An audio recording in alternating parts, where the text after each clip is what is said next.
Okay, hi Deb, I'm back with part 2. These are some of the embroidery thread colours I pulled out. Again, they're sitting on that off creamy coloured background, and I've pulled up some of the shades from our lilacs and purples and greys, and that little bit of pinky that's up in there, and the pinky that's round there. So you can see that palette goes together beautifully with all those fabrics. I think that looks really, really nice. Okay, so just showing you again, when I do stitching and I do my embroideries, I use, oops, of course they're going to fall on the floor, a light, a medium, a dark. When I pull threads out, I aim to have the 3 shades. So your greens there I've pulled out are grey greens. So if I picked them up and laid them over here, you can see that they very much suit in with the grey-green tones of those. There's a blue-green, which goes beautifully with that blue-grey.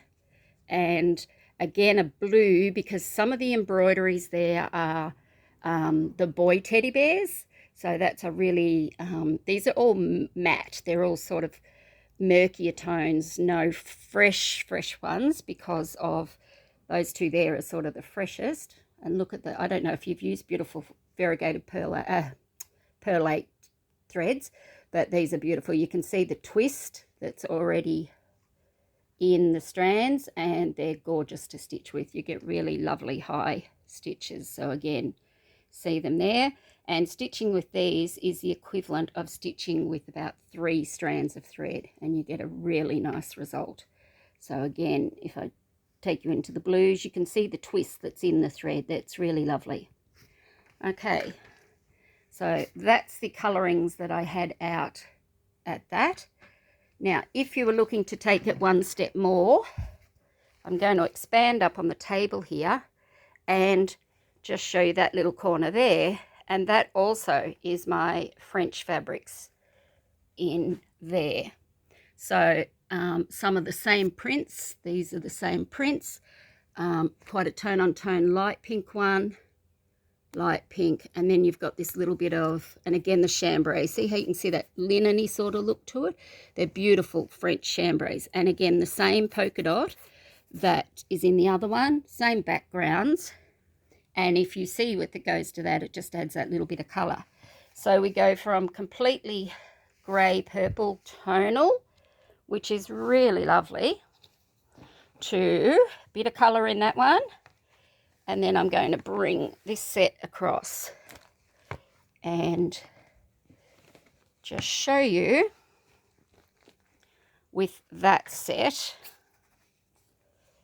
I'll just move that out of the way a little bit and go from that gorgeous fabric up to these little ones.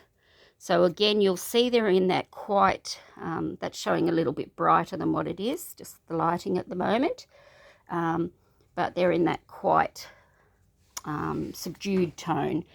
What you looked at there in the purple is the same in the pink. So all the fabrics are really going to relate to each other beautiful. It's just adding that little extra bit of colourful charm. And again, if I pick this guy up that went so beautifully with all of them, and now bring him over here, he also goes beautifully, that the colours are coming out of the roses there into the dots and colours there. So you can see you've got those same lovely colours happening. And that would add a little bit of freshness to your colouring with the same tones you had there. Same embroidery colours, everything like that. Still looks great. And if you like the idea of adding in those extra tones, and I'm just going to push those closer together, I then have this beautiful fabric here. This is a really lovely old world one, which a lot of the florals in the quilt you looked at were old world type florals. And you can still see the murkiness. I'm just trying to get down without the shadow again. You can see the murkiness in that print. Really, really lovely. And if I hold it over near the pinky ones, those pink roses, let's see if I can do a bit that comes off the edge. There we go. Those pink roses look beautiful with the pink tones there. Same greens that's coming out of that packet there. Same greens and tones there. So you can see that it all belongs really, really well.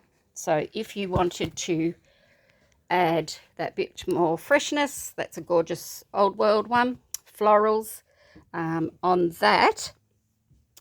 Again, you can see lovely nice palette, and that's just a few of those colors over there added.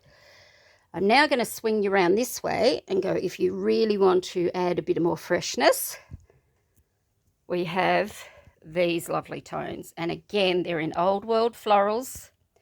They're in the same tones that are in there. I'm just going to move these things off for a moment and show you the old world green florals and pinks. The burgundies, well, it's sort of a fuchsia pink, not a burgundy, that sort of thing. So there's a couple of fabrics put in there that have got little bits of different scale, but all the same colorings. So you get to see everything go together beautifully. Now, I do these little pieces here for $2.50, and these pieces are half of an 8-inch strip. That one hasn't been cut yet, but half of an 8-inch strip. And what that would give you, there's lots of little extra fabrics in your quilt that is lots of piecing. And so if you look at that there, without very much quantity, you've got a whole range of extra beautiful prints being added to the quilt. Okay. And I pulled out these 3 threads here, which again, these are beautiful anchor pearl 8s. These are $5.50 each, my anchor pearl 8s, and you can just see I've pulled out the colours of the roses. They've got that murkiness to them, so they're not fresh, they're murky. And that beautiful old trellisy one there, gorgeous. And if I just move that out the road for a minute, swing them over a bit closer together, you've got that coming into that. So you can see that colouring there coming into that colouring there. And I'm just going to, so that green from the bottom continues, and the green from the top continues in there, continues over to here. And again, if I just pick up some of these ones and put them over near what you're looking at here, look at that beautiful level of quilt you've got there. I hope I'm thinking something along the lines you were. This palette here, flatter and murkier, old world, tonal, beautiful. Murky grey, murky lilac, murky mauve, murky purple, beautiful. If you want to add a bit of spark to it, because remember there's 17 fabrics in that quilt that you've got, we can certainly add in either the lower level just to there, which would bring it freshness. If I go back like that, bring it freshness but not overly. And then if you want that bit more freshness, that you've got these gorgeous tones as well. You've got a whole quilt there. Alrighty. Now I'm going to stop again and just do a little finish off so we don't run out of time, and I'll come back with just the last third one.